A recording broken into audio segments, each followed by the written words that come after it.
Bienvenue sur Africa 24. Dans ce journal de campagne, découvrez la Côte d'Ivoire en action, de ses activités économiques à son développement urbain.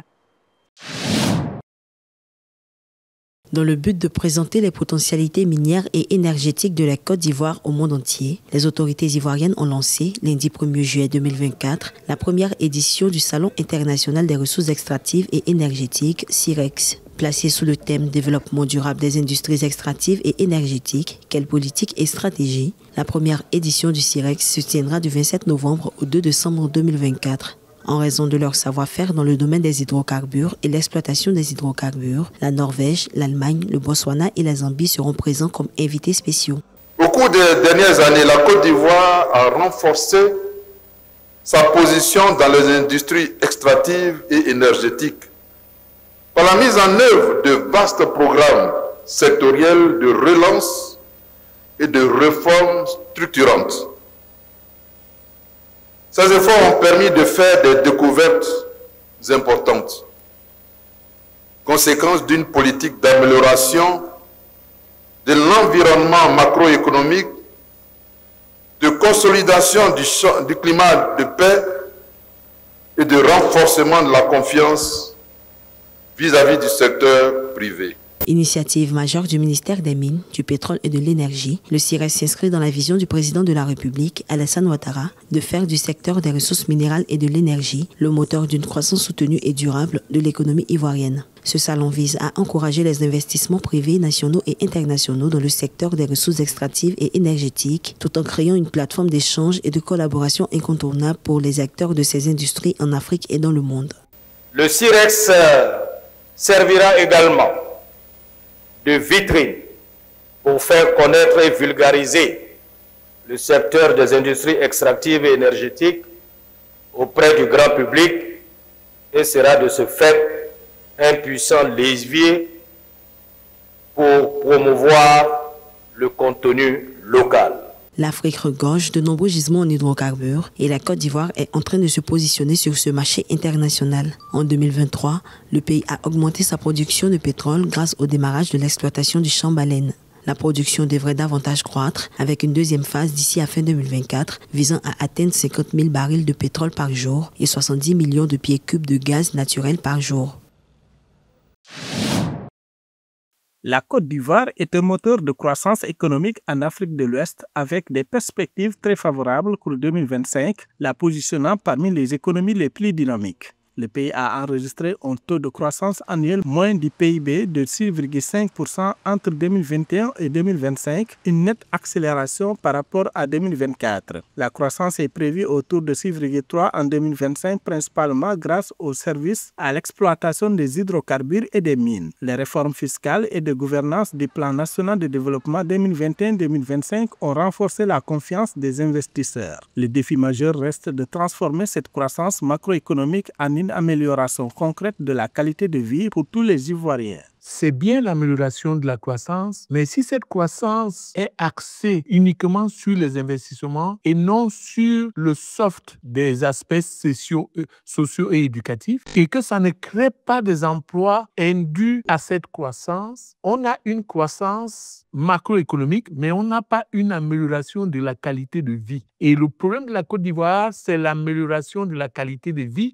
lorsqu'on avoisine près de 38% du taux de pauvreté. Le gouvernement ivoirien a annoncé un nouveau plan pour 2026-2030 visant une croissance annuelle moyenne de 7%, jugée cruciale pour éradiquer la pauvreté. Pour l'expert, des efforts sont à faire. La forte croissance ne doit pas masquer le fait qu'une part importante de la population vit encore sous le seuil de pauvreté. Il y a donc un effort à faire sur l'investissement dans des domaines de création d'emplois durables pour les jeunes en milieu urbain et surtout en milieu rural. On a donc un défi à la stimulation de la création des emplois jeunes, la stimulation de la création des emplois innovants, créateurs d'autres emplois.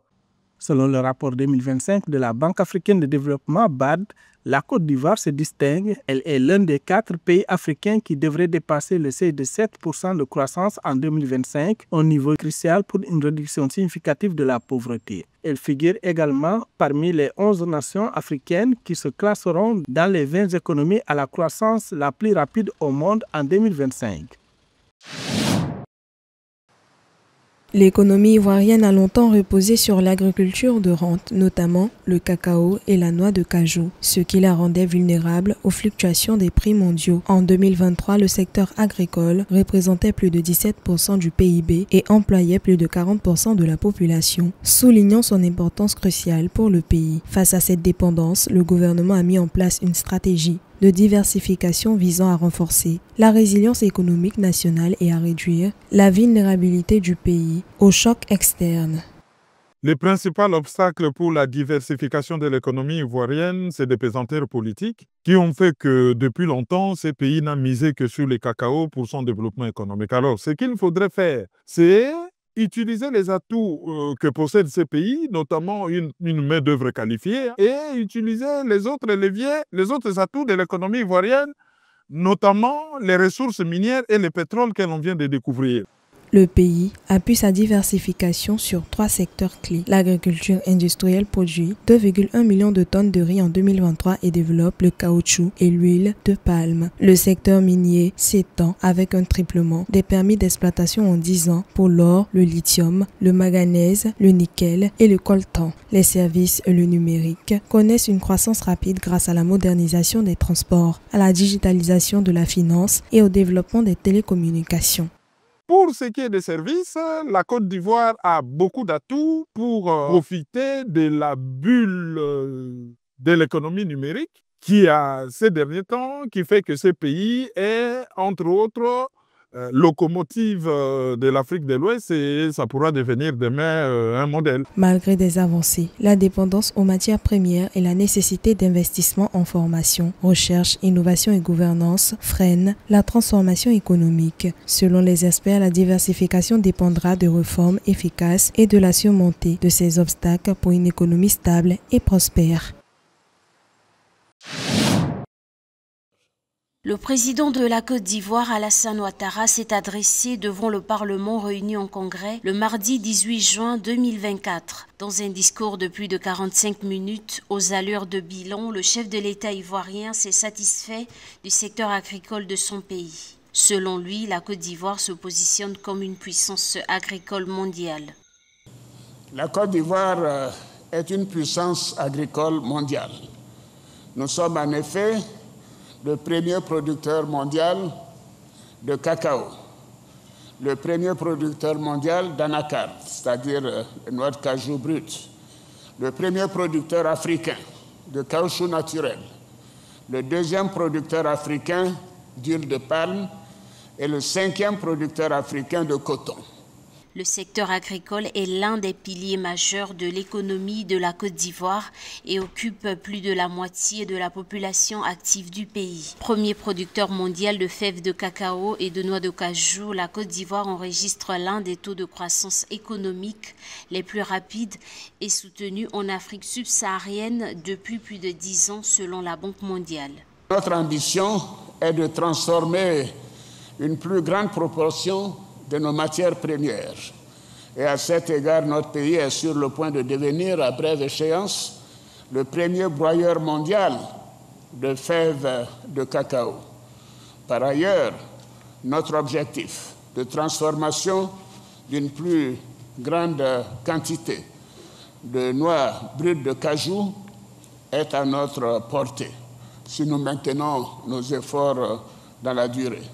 La Côte d'Ivoire fait figure de puissance économique sous-régionale, contribuant à plus du tiers du PIB de l'UEMOA et plus de 40% des exportations de la zone. Le secteur agricole constitue toujours l'un des piliers de l'économie ivoirienne qui représente plus de 25% du PIB et emploie plus de 60% de la population. Le secteur occupe pour cette raison une place centrale dans le plan stratégique de développement de l'État ivoirien qui ambitionne de lancer des transformations structurelles majeures pour stimuler la production agricole nationale.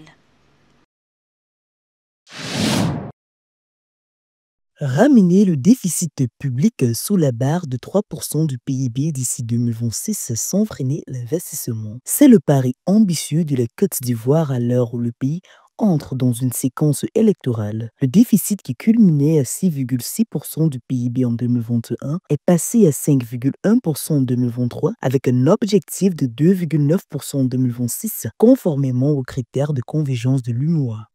Le service de la dette n'est rien d'autre que de l'investissement anticipé. Donc c'est quelque chose qu'il a fallu créer, exécuter maintenant, pour faire en sorte qu'on puisse maintenir le rythme de création de richesses. Et je crois que les résultats que nous avons légitiment cette approche, puisque nous avons une croissance qui a été pendant une bonne quinzaine d'années, entre 6 et 7%, c'est assez exceptionnel pour être souligné. Et je pense que c'est dans ce cadre que nous allons poursuivre les dépenses publiques qui sont projetées pour le budget de l'année prochaine. Depuis 2022, le pays a enclenché de profondes réformes budgétaires, meilleure mobilisation de recettes fiscales, digitalisation des régies financières, lutte contre la fraude et réduction ciblée des exonérations, des mesures qui vise à porter le taux de pression fiscale encore à 13,3% en 2023 vers le seuil communautaire des 20%. Ça passe d'abord par l'amélioration de la mobilisation des recettes intérieures. C'est un sujet sur lequel le gouvernement travaille de façon hardie depuis un moment. Mais c'est aussi travailler à optimiser la dépense, donc faire en sorte que les dépenses d'investissement soient les plus optimales possibles pour que nous ayons le maximum d'effets que nous souhaitons. En parallèle, la Côte d'Ivoire maintient un niveau élevé d'investissement public au-delà de 4 milliards de francs CFA par an dans les infrastructures, l'éducation et la santé. L'objectif affiché est clair, concilier rigueur budgétaire et croissance inclusive malgré un contexte économique mondial tendu. Merci d'avoir suivi ce journal de campagne spéciale élection présidentielle Côte d'Ivoire. L'actualité en boucle sur Africa 24.